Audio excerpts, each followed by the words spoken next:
രജനീകാന്തും കമൽഹാസനും വിജയും ഒരുമിച്ച് ഒരേ സമയത്ത് ബോക്സ് ഓഫീസിൽ പോരാടിയ ഒരു കാലഘട്ടം അല്ലെങ്കിൽ ഒരു സീസൺ. ആ ഒരു വർഷവും ആ ഒരു സീസണിലെ ബോക്സ് ഓഫീസ് സ്റ്റാറ്റസുകളെ കുറിച്ചൊക്കെയാണ് ഇന്ന് ഞാൻ നിങ്ങളോട് ഡിസ്കസ് ചെയ്യാൻ പോകുന്നത്. 2005 ഏപ്രിൽ നമ്മുടെ വിഷു സീസൺ പോലെ തമിഴ്നാട്ടിലും അവരുടെ ഒരു ഉത്സവ കാലമാണ് പുതുവർഷം. ആ ഒരു വർഷം പ്രധാനപ്പെട്ട ആ ഒരു സീസണിൽ 3 സിനിമകളാണ് അന്ന് തമിഴ്നാട്ടിലെ തിയേറ്ററിൽ റിലീസായിരുന്നു. തമിഴ്നാട്ടിലല്ല, ഇവിടെ റിലീസായിരുന്നു. ഇവിടെ 3 തമിഴ് സിനിമകൾ. അതിലൊരു പ്രധാന സിനിമ രജനീകാന്തിൻ്റെ ചന്ദ്രമുഖി. ഇപ്പോൾ രജനീകാന്തിന് അന്ന് ഒരു 3 വർഷത്തെ ഒരു ഗ്യാപ്പിന് ശേഷമാണ് സിനിമ പറയുന്നത്. അപ്പോൾ ബാബ എന്ന് പറയുന്ന ഒരു സിനിമ, രജനീകാന്ത് നമുക്കറിയാം 95 ശേഷം ഒരു ഗ്യാപ്പിട്ടാണ് സിനിമകൾ അദ്ദേഹം ചെയ്തിട്ടുള്ളത്. 95 കഴിഞ്ഞ് പിന്നെ 97 അരുണാചലം, 99 പടയപ്പ, അത് കഴിഞ്ഞ് 3 വർഷം കഴിഞ്ഞിട്ട് ബാബ. ഇതിനിടയ്ക്ക് ഒരു 1-2 ഹിന്ദി സിനിമ തെലുങ്കിലൊക്കെ വന്നിരുന്നു തോന്നുന്നു. അതൊക്കെ കുറച്ച് ലേറ്റ് റിലീസോ അതോ ഗസ്റ്റോളോ ഒക്കെ ആയിരുന്നു. ഇത് ഞാൻ തമിഴാണ് പറയുന്നത്. 2002 ബാബ കഴിഞ്ഞാൽ രജനീകാന്ത് അന്ന് അഭിനയം നിർത്തും, രാഷ്ട്രീയത്തിലോട്ട് ഇറങ്ങും, ഇങ്ങനെ പല പല കഥകളൊക്കെ ഉണ്ടായിരുന്നു. പക്ഷെ ബാബ അന്ന് തിയേറ്ററിൽ പരാജയമായിരുന്നു. ഗ്രോസ് കളക്ഷനൊക്കെ ഉണ്ടായിരുന്നു, ആ വർഷത്തെ ടോപ്പ് ഗ്രോസർ ആയിരുന്നു. പക്ഷെ നഷ്ടം, ഡിസ്ട്രിബ്യൂട്ടേഴ്സിന് നഷ്ടം വന്നു, രജനീകാന്തൊന്നും നഷ്ടം നികത്തി എന്നൊക്കെ ഭയങ്കര വാർത്തയായിരുന്നു. അതിൽ ബാബയ്ക്ക് ശേഷം രജനീകാന്ത് ഏതൊരു സിനിമ ചെയ്യും, പല പല ചർച്ചകൾ ഉണ്ടായിരുന്നു. ആ സമയത്താണ് നമ്മുടെ മണിച്ചിത്രത്താഴിൻ്റെ റീമേക്ക്, പി വാസു എന്ന് പറയുന്ന സംവിധായകൻ, ലെജൻഡാണ് അദ്ദേഹം. സൗത്ത് ഇന്ത്യയിലെ മലയാളം ഒഴിച്ച് ബാക്കി എല്ലാ ഭാഷയിലും സിനിമകൾ ചെയ്തിട്ടുണ്ട്. അദ്ദേഹം അന്ന് ഒരു സിനിമ മണിച്ചിത്രത്താഴിൻ്റെ റീമേക്ക് അന്ന് അവിടെ വിഷ്ണുവർദ്ധനെയൊക്കെ വെച്ച് ചെയ്തു. ആത്മമിത്ര എന്ന് പറഞ്ഞ സിനിമ ചെയ്യുന്നു. ആ സിനിമ അന്ന് ഭയങ്കര ഹിറ്റായി ഓടിക്കൊണ്ടിരിക്കുന്ന സമയത്ത് അപ്പോൾ രജനീകാന്തിന് ആ സിനിമ റീമേക്ക് ചെയ്താൽ കൊള്ളാമെന്നുണ്ട്. അപ്പോൾ നമ്മുടെ നടൻ പ്രഭുവിൻ്റെ അവരുടെ പ്രൊഡക്ഷൻ കമ്പനി ശിവാജി പ്രൊഡക്ഷൻസ് അവർക്ക് ഒരു ഡേറ്റ് കൊടുത്തിട്ടുണ്ട്, അവരെ വെച്ചൊരു സിനിമ ചെയ്യാം എന്ന് പറയുന്നു. അങ്ങനെ പി വാസുവിനെ വിളിച്ചിട്ട് പറഞ്ഞു എനിക്ക് ചന്ദ്രമുഖി റീമേക്ക്, അതായത് അന്ന് ആത്മമിത്ര റീമേക്ക് ചെയ്ത കൊള്ളാം എന്ന് പറഞ്ഞു. അങ്ങനെ ആ സ്ക്രിപ്റ്റ് അദ്ദേഹം ഒന്ന് റീവർക്ക് ചെയ്തു. മോഹൻലാലിന്റെ കഥാപാത്രം ശരിക്കും ഇന്റർവെല് തൊട്ടുമ്പോൾ പറഞ്ഞു. പക്ഷെ ഇതിൽ രജനീകാന്ത് പടം തുടങ്ങി കുറച്ച് കഴിയുമ്പോൾ തന്നെ വരുന്നുണ്ട്.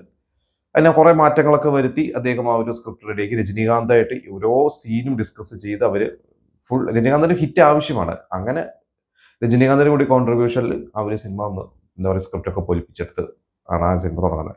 വടിവേലുവിന്റെ കഥാപാത്രം രജനീകാന്താണ് പറഞ്ഞതെന്ന് പറഞ്ഞാൽ വടിവേലു തന്നെ വേണം എന്ന് പറഞ്ഞാൽ വടിവേലുവിന്റെ ക്യാരക്ടർ. പിന്നെ എല്ലാ നായികമാരായിട്ട് ഒരുപാട് പേര് നോക്കി. ആദ്യം സിമ്രാനായിരുന്നു അന്ന്. പക്ഷെ സിമ്രാൻ പ്രഗ്നന്റ് ആയതുകൊണ്ട് സിമ്രാൻ അന്ന് ഡാൻസ് ചെയ്യാനൊക്കെ കുറച്ച് ബുദ്ധിമുട്ടായിരുന്നുകൊണ്ട് സിമ്രാൻ ചെയ്തില്ല. പിന്നെ ഐശ്വര്യനെ നോക്കി, സദേനെ ആലോചിച്ചിരുന്നു. അങ്ങനെ അവസാനമാണ് ജ്യോതികയിലേക്ക് എത്തുന്നത്. പിന്നെ നമുക്കറിയാം ബാക്കി കാസ്റ്റ് പ്രഭു തന്നെയാണ് അതിലെ സുരേഷ് ഗോപിയുടെ വേഷമൊക്കെ ചെയ്തത്. ആ സിനിമ അന്ന് തിയേറ്ററിൽ ഈ പറഞ്ഞ പുതുവർഷം ഇറങ്ങുന്നു. ഈ രജനീകാന്തിന്റെ അതുവരെയുള്ള ബാബയെക്കാട്ടും കൂടുതൽ സ്ക്രീൻസ് തമിഴ്നാട്ടിൽ റിലീസ് ചെയ്ത ഒരു സിനിമയായിരുന്നു. പിന്നെയാണ് സച്ചിൻ എന്ന് പറയുന്ന സിനിമ. അത് നമുക്ക് ഇന്നത്തെ ജനറേഷൻ ഭയങ്കര ഇഷ്ടമുള്ളൊരു സിനിമയാണ്. അതായത് പാട്ടുകളൊക്കെ ഇപ്പോഴും റിപ്പീറ്റായിട്ട് കാണുന്നതാണ്. ഈ അടുത്ത് റിലീസ് ചെയ്തപ്പോഴും നമ്മളൊക്കെ പലവരും തിയേറ്ററിൽ പോയി ആ സിനിമ കണ്ടിട്ടുണ്ട്. സച്ചിൻ ശരിക്ക് ഈ പറയുന്ന ജോൺ മഹേന്ദ്രൻ എന്ന് പറയുന്ന സംവിധായകൻ, മഹേന്ദ്രൻ എന്ന് പറയുന്ന സീനിയർ നടനും സംവിധായകനും അദ്ദേഹത്തിന്റെ മകനാണ്. അദ്ദേഹം നീതോ എന്ന് പറഞ്ഞൊരു തെലുങ്കിൽ ഒരു സിനിമന്റെ തൊട്ടുമ്പത്തെ വർഷം ചെയ്തിരുന്നു. പക്ഷെ തെലുങ്കിൽ ആ സിനിമ അവിടെ ഫ്ലോപ്പ് ആയിരുന്നു. പക്ഷെ ഫ്ലോപ്പ് ആയ ആ സിനിമ തന്നെ അദ്ദേഹത്തിന് അതിന്റെ പൊട്ടൻഷ്യൽ മനസ്സിലാക്കി അദ്ദേഹം അത് എടുത്തിട്ടാണ് വിജയ്ക്ക് വേണ്ടി ഒന്നും കൂടി റീവർക്ക് ചെയ്തിട്ട് ആ സിനിമ തമിഴിൽ ചെയ്തത്. ആ സിനിമ ശരിക്കും വിജയുടെ മറ്റ് സിനിമകളെ വെച്ച് നോക്കുമ്പോൾ, അതായത് ഈ പറയുന്ന തിരുപ്പാച്ചിയോ അല്ലെങ്കിൽ ഗില്ലി ഒന്ന് വെച്ച് നോക്കുമ്പോൾ ഒരു വിജയമല്ല. പക്ഷെ നല്ലൊരു സിനിമയായിരുന്നു. അത് അത്യാവശ്യം ഓടി, അന്ന് ഒരു ഹിറ്റ് സ്റ്റാറ്റസിൽ ഇടം നേടി. അന്ന് ഞാനൊരു റിപ്പോർട്ട് വായിച്ചിട്ടുണ്ട്, ചെന്നൈയിൽ ഒരു തിയേറ്ററിൽ അന്ന് 175 ദിവസം ആ ഒരു സിനിമ ഓടിയിട്ട് ഒരു സക്സസ് മീറ്റ് ഒക്കെ നടത്തിയെന്ന് കേട്ടിട്ടുണ്ട്. പക്ഷെ ഒരു വലിയൊരു ബോക്സ് ഓഫീസ് അല്ല, അതൊരു ആ വർഷത്തെ ഒരു ടോപ്പ് ഗ്രോസ് സിനിമയൊന്നുമായി അത് മാറിയില്ല. പക്ഷെ എങ്കിലും ആ ഒരു ഹിറ്റ് സ്റ്റാറ്റസിൽ ഇടം നേടിയ ഒരു സിനിമ തന്നെയായിരുന്നു. അതിൽ ദേവിശ്രീ പ്രസാദിന്റെ മ്യൂസിക് നമുക്ക് ഒരിക്കലും മറക്കാൻ പറ്റില്ല. പിന്നെ അന്ന് ആ സിനിമ ഏകദേശം ഒരു 10 കോടി രൂപയെ അന്ന് കളക്ട് ചെയ്തിട്ടുള്ളൂ. പക്ഷെ ഇത് കഴിഞ്ഞ് റിലീസ് ചെയ്ത് 6 കോടി കളക്ട് ചെയ്തു എന്നുള്ളത് നമ്മൾ നേരത്തെ ഗില്ലിനെ കുറിച്ച് പറഞ്ഞ പോലെ. പിന്നെ മറ്റൊരു സിനിമ മുംബൈ എക്സ്പ്രസ്, കമലഹാസന്റെ സ്ഥിരം സംവിധായകനായ സിംഗീതം ശ്രീനിവാസ റാവുവാണ് സിനിമ സംവിധാനം ചെയ്തത്. കമലഹാസൻ തന്നെയാണ് അത് എഴുതി നിർമ്മിച്ചതൊക്കെ. അതിൽ മനീഷ കൊയ്രാളയായിരുന്നു നായികയായിട്ടുള്ളത്. പക്ഷെ ആ സിനിമ ഒരു ഫ്ലോപ്പായിരുന്നു. അത് കുറച്ച് വ്യത്യസ്തമായിട്ടുള്ള സിനിമയായിരുന്നു. ഞാൻ അന്ന് കണ്ടിട്ട് ഇപ്പൊ കുറെ ആയി കണ്ടിട്ട്. എന്തായാലും ചെറിയൊരു കിഡ്നാപ്പും തമാശയൊക്കെ അറിയാം. കമലഹാസൻ സിംഗീതം ശ്രീനിവാസ റാവു സിനിമകൾ എന്ന് പറയുമ്പോൾ മൈക്കിൾ മത കാമരാജനൊക്കെ പോലത്തെ കുറെ രസകരമായിട്ടുള്ള സിനിമകളൊക്കെ ചെയ്തിട്ടുള്ള അവരൊരു ഹിറ്റ് കോംബോയാണ്. പക്ഷേ ഈ സിനിമ അന്ന് അവിടെ ഫ്ലോപ്പിന് അദ്ദേഹം അത് ഹിന്ദിയിലും തമിഴിലും എനിക്കൊണ്ട് തെലുങ്കിലുണ്ടോ എന്ന് എനിക്ക് ഓർമ്മയില്ല, ഹിന്ദിയിലും തമിഴിലും കൂടിയാണ് അന്നത് ചെയ്തത്. കുറെ ആർട്ടിസ്റ്റുകളൊക്കെ അവിടുത്തെ ആർട്ടിസ്റ്റുകളെ ഹിന്ദിയിൽ അഭിനയിപ്പിക്കുന്നു, തമിഴിലെ ആർട്ടിസ്റ്റുകൾ തമിഴിൽ അഭിനയിക്കുന്നു, അങ്ങനെയൊക്കെയാണ് ചെയ്തത്. പക്ഷേ ആ സിനിമ അന്ന് പരാജയമായിരുന്നു. എന്തായാലും ഈ 3 സിനിമകളിൽ അന്ന് ചന്ദ്രമുഖി തന്നെയായിരുന്നു അന്ന് നമ്പർ 1. ആ വർഷത്തെ ഏറ്റവും വലിയ ഹിറ്റ് ചന്ദ്രമുഖി ആയിരുന്നു. ചന്ദ്രമുഖി കഴിഞ്ഞിട്ട് പിന്നെ അന്യൻ, പിന്നെ ഗജനി, അങ്ങനെയൊക്കെയായിരുന്നു സ്റ്റാറ്റസ്. ചന്ദ്രമുഖി അത് കഴിഞ്ഞിട്ടാണ് പിന്നെ സച്ചിനും ഒരു ഹിറ്റാണ്. ചന്ദ്രമുഖി ബ്ലോക്ക് ബസ്റ്ററാണ്. ബോംബെ എക്സ്പ്രസ് പക്ഷെ ഫ്ലോപ്പാണ്.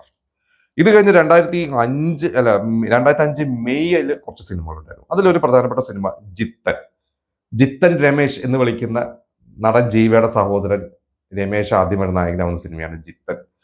പൂജ, പിന്നെ കലാഭൻ മണി ശക്തമായിട്ടുള്ള റോള് ചെയ്തിട്ടുള്ള സിനിമയായിരുന്നു. ശരത് കുമാർ ഒരു ഗസ്റ്റ് റോൾ ചെയ്തിട്ടുണ്ട്. ആ സിനിമ അന്ന് അവിടെ അത്യാവശ്യം വിജയിച്ച ഒരു സിനിമ. ജിത്തൻ രമേശിന് ഒരു ഹീറോ ആയിട്ടൊരു ഒരു സീറ്റ് കിട്ടിയ, അല്ലെങ്കിൽ ഒരു സ്പേസ് കിട്ടിയ ഒരു സിനിമ തന്നെയായിരുന്നു. പിന്നെ കനാകണ്ടേൻ, വളരെ ഹിറ്റായ ഒരു ക്യാമറാമാൻ, വളരെ പേരുകെട്ട ക്യാമറാമാൻ KV ആനന്ദ് ആദ്യമായിട്ട് ഡയറക്റ്റ് ചെയ്യുന്ന സിനിമ. ശ്രീകാന്തും ഗോപികയും, അന്ന് ഗോപിക ഓട്ടോഗ്രാഫ് കഴിഞ്ഞ് നിൽക്കുന്ന ഒരു സമയം. അതുപോലെ തന്നെ ശ്രീകാന്ത് റോജാക്കൂട്ടം ഇതൊക്കെ മറ്റേ ഏപ്രിൽ മാസത്തിലൊക്കെ കഴിഞ്ഞ ശ്രീകാന്ത് വന്നൊരു മുൻനിരയിൽ ഇങ്ങനെ വളർന്നു വരുന്ന ഒരു സമയമാണ്. ഇവർ രണ്ടുപേരെയും വെച്ചിട്ടാണ് സിനിമ പ്ലാൻ ചെയ്യുന്നത്. അതിലൊരു ശക്തമായിട്ടുള്ള വില്ലൻ വേഷം ഉണ്ട്. അന്ന് KV ആനന്ദിന്റെ മനസ്സിൽ സൂര്യയായിരുന്നു. സൂര്യനെ വിളിച്ചതാണ്. പക്ഷെ സൂര്യക്ക് വില്ലൻ വേഷം ചെയ്യാൻ ഒരു താല്പര്യം തോന്നിയില്ല. മാധവനെയും വിളിച്ചു, മാധവനും താല്പര്യമില്ല. അങ്ങനെയാണ് മലയാളത്തിൽ നിന്ന് പൃഥ്വിരാജ് വരുന്നത്. പൃഥ്വിരാജ് നമ്മൾ നേരത്തെ മുമ്പൊരു എപ്പിസോഡിൽ പറഞ്ഞ പോലെ പൃഥ്വിരാജിന് കുറച്ച് മോശം സമയമാണ്. സത്യം എന്നുള്ള സിനിമയ്ക്ക് ശേഷം ഇവിടെ കുറച്ച് വിലക്കൊക്കെ നിൽക്കുന്ന സമയത്താണ് തമിഴിൽ ഓഫർ വരുന്നത്. അങ്ങനെ തമിഴിൽ പൃഥ്വിരാജ് അവിടെ ഗംഭീരമായിട്ട് ചെയ്തു. അവിടെ ഞെട്ടിച്ചു പൃഥ്വിരാജ്. അങ്ങനത്തെ ഒരു വില്ലനെ മലയാളം അന്ന് അവിടെ കണ്ടിട്ടുണ്ടായിരുന്നില്ല. പൃഥ്വിരാജ് എന്ത് ചെയ്തു, ആ സിനിമ അന്ന് അവിടെ അത്യാവശ്യം നന്നായിട്ട് ഓടിയ ഒരു സിനിമ തന്നെയായിരുന്നു. പിന്നെ അറുന്തും അറിയാമലും എന്ന് പറയുന്ന ഒരു സിനിമ, വിഷ്ണുവർദ്ധൻ എന്ന സംവിധായകന്റെ സിനിമ.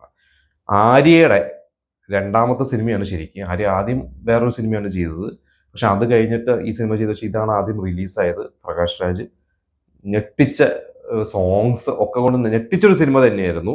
ആ സിനിമ അവിടെ 175 ദിവസം വളരെ സർപ്രൈസ് ഹിറ്റായിരുന്നു. കാരണം വലിയ താരങ്ങളൊന്നും ഇല്ല, പക്ഷെ എങ്കിൽ പോലും ആ സിനിമ അവിടെ 175 ദിവസം ഓടി എന്നുള്ളതാണ്. അപ്പൊ ഈ 3 സിനിമകളിൽ അറുന്നും അറിയാമലും തന്നെയാണ് അന്ന് അവിടെ ഈ 3 സിനിമകളിൽ കളക്ട് ചെയ്ത് മെയ് മാസം തുടങ്ങിയതിൽ. അത് കഴിഞ്ഞാൽ കനാകണ്ടനും ജിത്തനും വിജയിച്ച സിനിമകൾ തന്നെയായിരുന്നു. അപ്പൊ ഇത്രയും ഈ പറഞ്ഞ മെയ് മാസം റിലീസായാലും എനിക്ക് തോന്നുന്നു മുംബൈ എക്സ്പ്രസ് മാത്രമാണ് അന്ന് തിയേറ്ററിൽ പരാജയപ്പെട്ട സിനിമ. ബാക്കിയെല്ലാം ഏതെങ്കിലുമൊക്കെ തരത്തിൽ പ്രേക്ഷകരെ ത്രസിപ്പിച്ച അല്ലെങ്കിൽ രസിപ്പിച്ച സിനിമകൾ തന്നെയായിരുന്നു. എന്തായാലും ഇതൊക്കെയാണ് അന്ന് ഇറങ്ങിയ തമിഴ് സിനിമകൾ. ഇതിൽ ശരിക്കും എനിക്ക് തോന്നുന്നു ഞാനിതിൽ അന്ന് ഒരു സിനിമയും തിയേറ്ററിൽ പോയിട്ട് കണ്ടിട്ടില്ല. ഇതൊക്കെ പിന്നീട് DVD ഒക്കെ ആയിട്ടും TV-യിലൊക്കെ കണ്ടിട്ടുള്ള ഒരു സിനിമകൾ തന്നെയാണ് എല്ലാ സിനിമകളും. അതിൽ സച്ചിനൊക്കെ എൻ്റെ ഭയങ്കര ഫേവറേറ്റ് ഒരു സിനിമ തന്നെ. ഇതിലേറ്റവും ഫേവറേറ്റ് സിനിമ സച്ചിനാണ്. പിന്നെ അറുന്തും അറിയാമലുമാണ്. ഇത് നിങ്ങളുടെ ഫേവറേറ്റ് സിനിമകൾ നമുക്ക് കമൻറ്റ് ചെയ്യുക.